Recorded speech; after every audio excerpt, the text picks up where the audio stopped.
Imagine walking through a place where time simply gave up. The air is heavy with dust.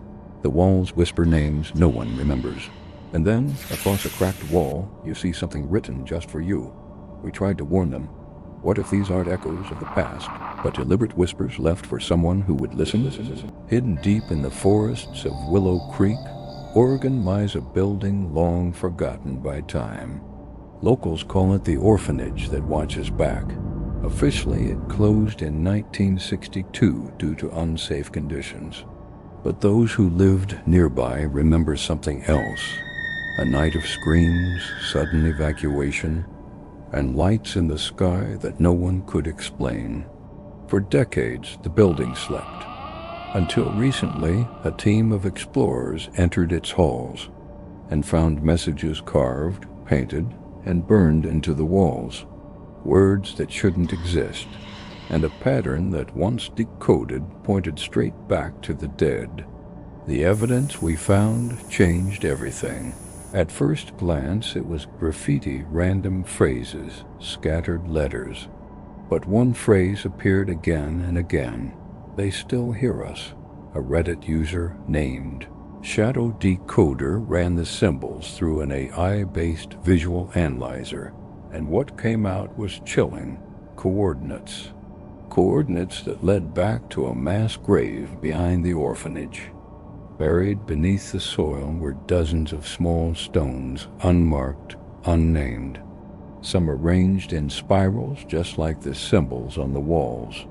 When cross-referenced with early 1960s maps, the coordinates matched the orphanage's old radio tower connection line. And the AI found one more phrase hidden in the pattern. The ones who listened were taken. When explorers entered, their recorders picked up static short bursts at 4.23 megahertz. That frequency matched an abandoned government broadcast network from 1961, known internally as Project Willow.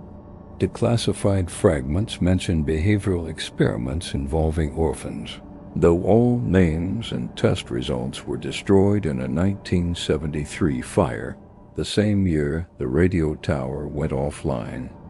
Inside the East Wing, a caretaker's journal was found, half-burned and warped with mold.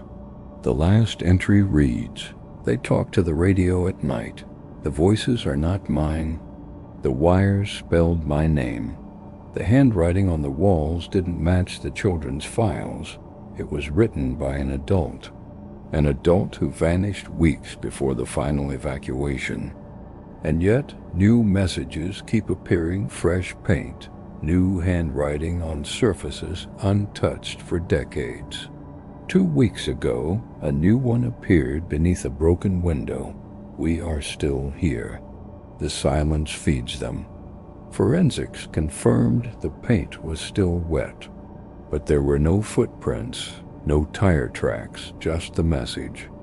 On the dark web, a new video surfaced titled, "They Answered."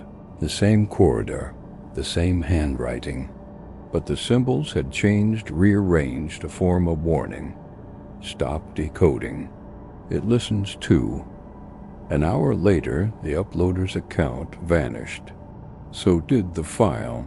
Maybe some places aren't abandoned at all. Maybe they're just waiting for someone to speak first. If you've ever found something strange in an abandoned place, a name, a symbol, a whisper, tell us in the comments. Maybe together we can finish decoding what Willow Creek tried to say.